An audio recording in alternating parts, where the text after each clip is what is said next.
È buono il segnale Vivace Bargal, velocissimo con i nastri, riesce a sfilare.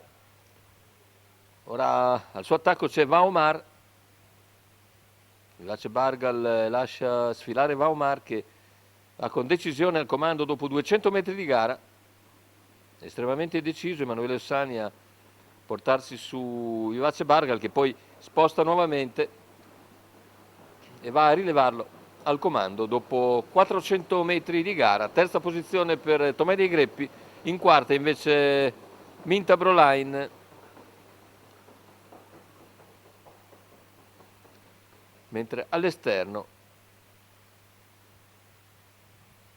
prova subito a risalire Tango Negro, che ha chiuso molto vicino nella valutazione a Minta Broline. I due più attesi, Minta Broline in quarta posizione, al suo esterno c'è Tango Negro in questo momento, ma Vivace Bargal è al comando e guida la corsa dopo il primo giro di gara, 800 metri in 1,3,5.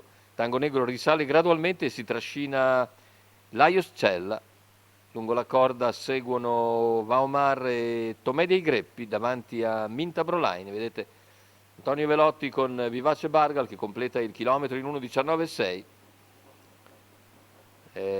Fin qui ha potuto graduare tranquillamente. Ora c'è la terza ruota però da parte di Venuschi e Tual che viene a movimentare la corsa.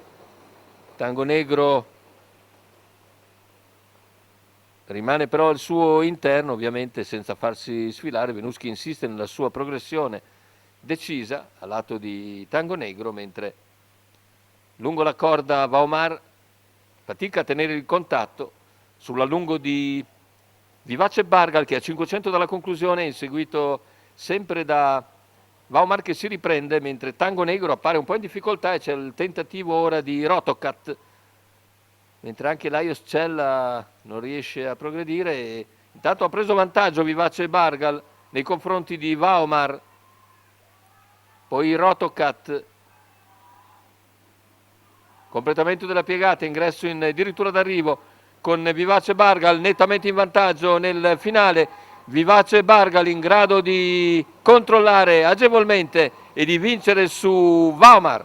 Terzo posto per Tango Negro che si salva dal tentativo di Minta Broline che ha trovato tardi da correre e si piazza al quarto posto. La vittoria invece per un deciso Antonio Velotti che con Vivace Bargal viene a vincere nettamente, riesce a girare benissimo dalla seconda linea dello start. Vedete l'esultanza di Antonio Velotti che vince quota di 4,07, era 3,50 quota fissa.